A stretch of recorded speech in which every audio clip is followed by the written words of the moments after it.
Hello students, welcome to my another video lecture. तो हम जैसे कि चैप्टर 7 के थ्योरीज ऑफ एवोल्यूशन को डिस्कस कर रहे थे। आज हम तीसरे थ्योरी को डिस्कस करने वाले हैं। This is your mutation theory of evolution. तो जल्दी से स्टार्ट करते हैं इस लेक्चर को भी बच्चों।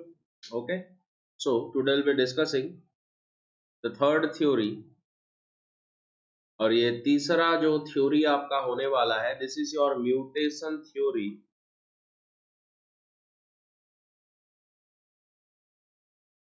Of evolution. इससे पहले हम लोग जो है लेमार्किज्म या फिर theory of inheritance of acquired character and Darwin's theory of natural selection हम लोग खत्म कर चुके हैं। वो अगर आप लोगों ने नहीं देखा तो पिछले लेक्चर पहले देख ले। ये तीसरा थ्योरी है, that is the mutation theory of evolution. और ये जो थ्योरी है एक एक्सपेरिमेंट के ऊपर बेस करके दिया था, और ये थ्योरी दिया था आपका हुगो डी वेरिस ने। It was given by Hugo de Vries. Okay, और ये जो थ्योरी है, इस थ्योरी में एक फ्लावर के ऊपर एक्सपेरिमेंट किया गया, फिर हम कहे फ्लावर के प्लांट के ऊपर एक्सपेरिमेंट किया गया। तो दिस एक्सपेरिमेंटेड ऑन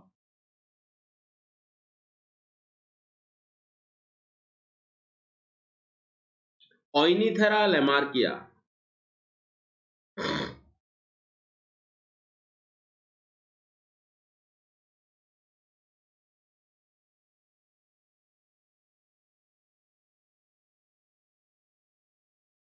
तो it was experimented on Oenothera lamarckiana. इसको इवनिंग प्राइम रोज भी कहा जाता है, आल्सो नोन एज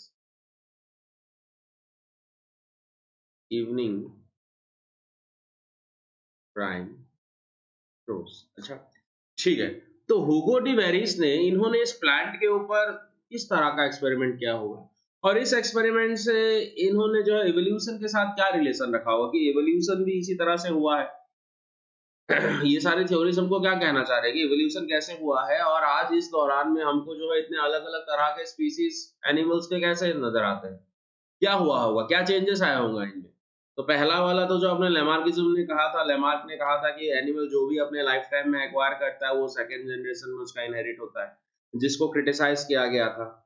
फिर डार्विन ने कहा यहाँ पर कि जो भी एनिमल है जिनमें बेनिफिशियल वेरिएशन आए हैं उनको नेचर सिलेक्ट करता है आपका। उसके भी डीमेरिट्स हमने देखे। अब म्यूटेशन थ्योरी हमको क्या कहलाता है? Mutation theory Hugo de Vries ने ऑर्निथा लेमार्किना के ऊपर एक्सपेरिमेंट किया।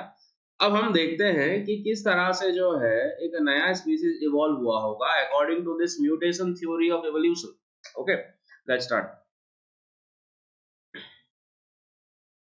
ठीक है, हम इस फ्लावर के नाम को दोबारा से ऊपर लिख लेते हैं, या फिर इस प्लांट के नाम को, दैट इज द ओइनिथेरा लेमार्किना।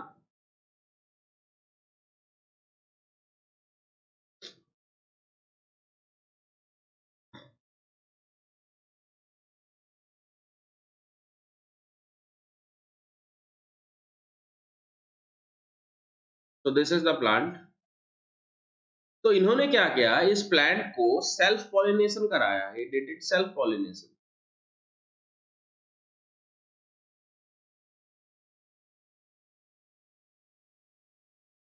तो सेल्फ पॉलिनेशन कराने के बाद इनको क्या मिला? F1 जनरेशन मिला। तो उनके सीड्स को इन्होंने ग्रो किया, तो सीड्स वर ग्रोन।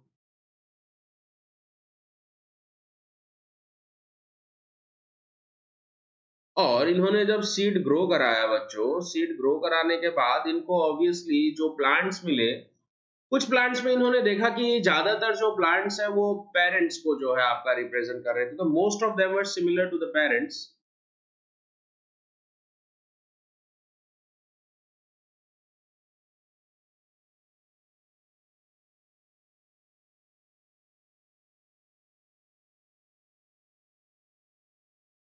और कुछ जो थे वो पेरेंट्स से सिमिलर नहीं थे, फ्यू आर कॉम्प्लीटली डिफरेंट।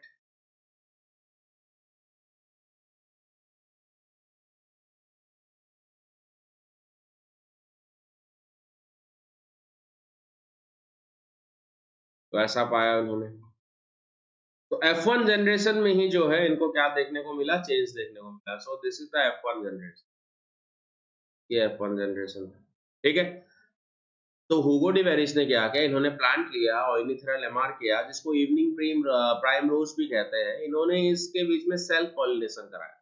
और सेल्फ पॉलिनेशन कराने के बाद इनको जो भी सीड्स मिले उन सीड्स को इन्होंने ग्रो किया, तो उन्होंने F1 जनरेशन में पाया कि जो मेजॉरिटी ऑफ जो प्लांट थे वो पेरेंट्स को रिप्रेजेंट कर रहे थे। लेकिन इसमें से कुछ प्लांट्स ऐसे भी थे जो पेरेंट्स से एकदम कंप्लीटली डिफरेंट। तो जो प्लांट्स पेरेंट्स से कंप्लीटली डिफरेंट थे, इन्होंने क्या किया इन प्लांट्स का, those who are completely different from the parents, इन्होंने इनका दोबारा से सेल्फ पॉलिनेशन का।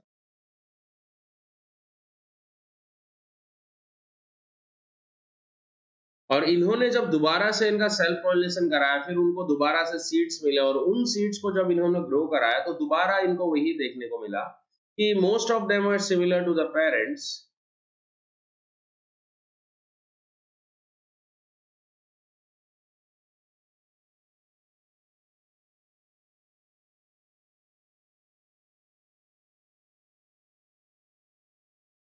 और इसमें से फ्यू ऐसे थे आपके जो क्या थे, डिफरेंट थे, फ्यू है टोटली डिफरेंट।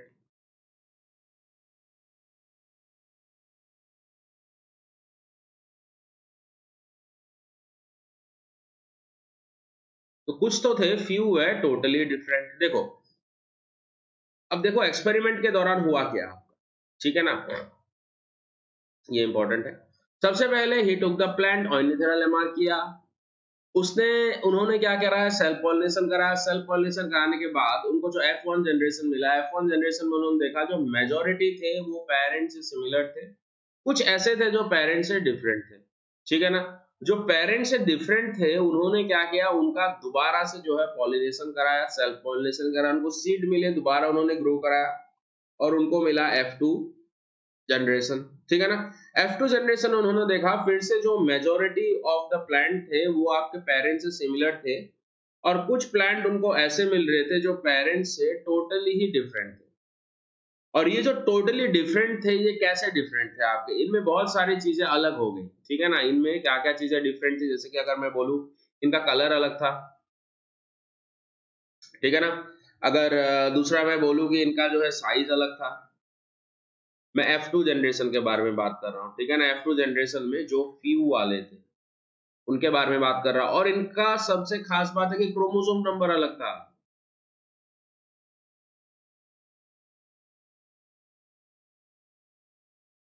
तो क्रोमोसोम नंबर अगर अलग हो गया तो ये नया स्पीसीज हो गया। तो इन्होंने एक्सपेरिमेंट करके दिखाया, लेमार्क, सॉरी नॉट लेमार्क, जो हुगो डी वेरिस थे, इन्होंने ऑर्निथा लेमार्किना के ऊपर जो है एक्सपेरिमेंट किया। उन्होंने दिखाया कि नेचर में न्यू स्पीसीज किस तरह से इवॉल्व हुए होंगे। तो इन्होंने इवनिंग प्राइमरोज लिया, उसको सेल्फ पॉलिनेशन कराया, जो सीड्स मिले उनको इन्होंने ग्रो किया। सीड्स को ग्रो करने के बाद इनको मेजॉरिटी ऑफ प्लांट मिले जो आपके क्या थे, पेरेंट्स के तरफ सिमिलरिटी ज्यादा शो कर रहे थे, और फ्यू प्लांट्स ऐसे मिले जो पेरेंट्स से अलग थे आपके। जो पेरेंट्स से अलग थे उन्होंने उनको फिर से सेल्फ पॉलिनेशन कराया, उनको सीड्स मिले और उनको सेकंड जो है आपका क्या मिला, F2 जनरेशन मिला। F2 जनरेशन में उन्होंने देखा कि most of them were similar to the parental generation, मतलब कि F1 से सिमिलर थे। और फ्यू ऐसे थे आपके जो टोटली ही डिफरेंट थे, इनका कलर अलग हो गया, इनका साइज अलग हो गया, इनका क्रोमोसोम नंबर अलग हो गया। तो इस कारण से जो है क्या हुआ, एक नया स्पीसीज बन गया आपका। वो ऑर्निथेरा लेमार क्या नहीं कहते थे, अब वो उनको कहने लगे F2 जनरेशन को ऑर्निथेरा गिगैस, एक नया स्पीसीज बन गया आपका ये, ठीक है ना। तो इनके मुताबिक जो है इस तरह से इवोल्यूशन हुआ होगा, और इस तरह से जो है एनिमल से, जैसे कि जिस तरह से जनरेशन बीतती जाती है उस तरह से नए नए स्पीसीज बनते रहते हैं, ऐसा जो है हमको हुगो डी वेराइस ने अपने म्यूटेशन थ्योरी ऑफ इवोल्यूशन में कहा। लेकिन ये जो थ्योरी है ये कंप्लीटली करेक्ट नहीं है, इसको जो है बहुत क्रिटिसाइज भी किया गया, ठीक है ना। तो हम देखते हैं कि इस थ्योरी का जो है क्रिटिसिज्म क्या था, व्हाट वाज द क्रिटिसिज्म, लोगों ने इसको किस तरह से क्रिटिसाइज, ठीक है ना। सबसे पहले तो हम कहना चाहेंगे कि इस प्लांट में इतना चेंजेस आया क्यों, तो इस प्लांट में इतना चेंजेस आया क्यों, म्यूटेशन के कारण, ठीक है ना। तो these changes are due to mutation. Mutation को याद कीजिए, जो समझा नहीं पाए थे कौन, डार्विन नहीं समझा पाए थे, डिसकंटिन्यूअस वेरिएशन। ये म्यूटेशन जो होता है एक्चुअली दिस इज, या फिर जो मैं कहूँ कि डिसकंटिन्यूअस वेरिएशन उस म्यूटेशन के कारण आता है जो हुगो डी वेरिस ने समझाया। लेकिन हम इसके ड्रॉबैक्स में देखेंगे हुगो डी वेरिस जो थे वो कंटिन्यूअस वेरिएशन को नहीं समझा पाए। मतलब कि डार्विन अपने थ्योरी में जो है डिसकंटिन्यूअस वेरिएशंस को नहीं समझा पाए और इधर हुगो डी वेराइस अपनी थ्योरी में जो है कंटिन्यूअस वेरिएशन को नहीं समझा पाए। मैंने उल्टा कह दिया, मैं दोबारा रिपीट करता हूँ। जो आपके डार्विन थे, डार्विन ने थ्योरी ऑफ नेचुरल सिलेक्शन में ही can not explain this discontinuous variation, उन्होंने कंटिन्यूअस वेरिएशन को एक्सप्लेन किया था लेकिन। और इधर हुगो डी वेरिस जो है आपके कंटिन्यूअस वेरिएशंस को एक्सप्लेन नहीं कर पाए, वो डिसकंटिन्यूअस वेरिएशन को लेकिन जरूर एक्सप्लेन, ठीक है ना। इस म्यूटेशन के कुछ प्रॉपर्टीज को आप लोग देखिए, म्यूटेशन का क्या क्या प्रॉपर्टी है। म्यूटेशन आर योर सडन, ये सडन आते हैं आपके, ये रैंडम होते हैं, ये डिसकंटिन्यूअस होता है जिसके बारे में मैं थोड़ी देर पहले आपसे बात कर रहा था, ठीक है ना। And these are your permanent. और अगर मैं बात करूं, ये इनहेरिट भी होते हैं, तो दीज आर इनहेरिटेबल ऑल्सो। अब हम बात करते हैं ड्रॉबैक्स के बारे में।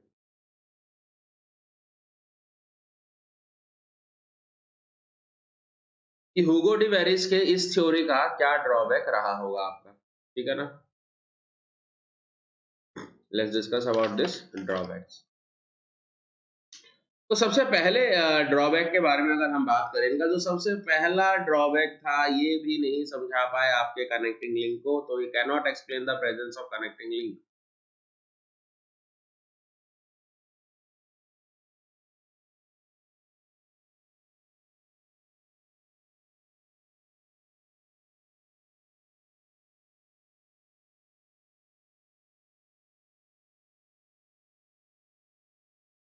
देखो बच्चों, क्योंकि अगर उन्होंने कहा कि अगर ये जो इवोल्यूशन है ये म्यूटेशन के कारण ही आ रहा है, मतलब एक एनिमल में म्यूटेशन आया, वो सडनली एक दूसरे स्पीसीज में आपका जो है ट्रांसफॉर्म हो गया।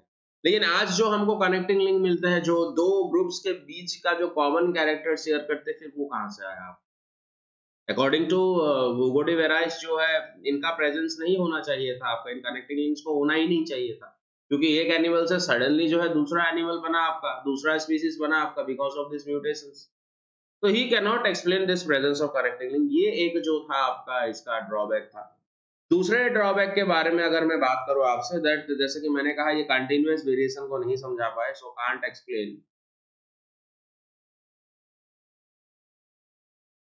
Continuous variation.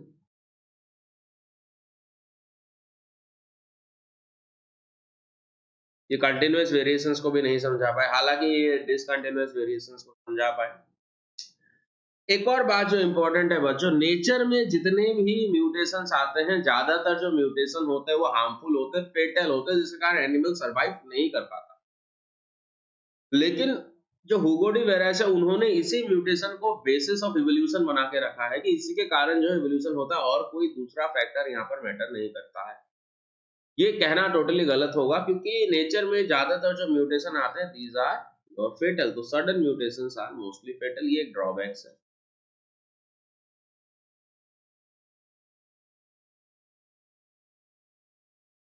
Are mostly harmful, ठीक है ना। तो ये हो गया ड्रॉबैक्स। तो ये था आपका जो है हुगो डी वेरिस का थ्योरी। तो इसके साथ जो है थ्योरीज ऑफ इवोल्यूशन में हम 3 थ्योरी कंप्लीट कर चुके हैं बच्चों। पहला थ्योरी जो हमने डिस्कस किया था, that is the Lamarck's theory of inheritance of acquired character. दूसरा थ्योरी था Darwin's theory of natural selection, और तीसरा था हमारा mutation theory, that was given by the Hugo de Vries. तो ये तीनों थ्योरी कहीं ना कहीं प्रॉपर्ली हमको जो है इवोल्यूशन किस तरह से हुआ है वो हमको नहीं समझा पाए। अब एक थ्योरी, आखिरी थ्योरी हमको पढ़ना है इस थ्योरीज ऑफ इवोल्यूशन में, जो हमको अच्छे से समझा देगा कि इवोल्यूशन कैसे हुआ। ये वेरिएशंस को अच्छे से समझा देगा आपका, ये कंटीन्यूअस वेरिएशन हो, डिसकंटीन्यूअस वेरिएशन हो, ये अच्छे से समझा देगा। नेचुरल सिलेक्शन को भी ये अच्छे से हमको समझा देगा। तो कौन सा है वो थ्योरी, वो हम अपने अगले लेक्चर में पढ़ने वाले हैं बच्चों। हालांकि उस थ्योरी का मैं आपको नाम बता दूं, this is only the synthetic theory of evolution, जिसको नियो डार्विनिज्म भी कहते हैं। तो अगले लेक्चर में मिलते हैं एक नए थ्योरी के साथ, जो बहुत ज्यादा इंटरेस्टिंग होने वाला है। इस लेक्चर में भी अगर आपको कोई डाउट रहा हो या फिर आपकी कोई क्वेरीज हो, तो कमेंट में जरूर पूछिएगा बच्चों। Thank you, have a nice day.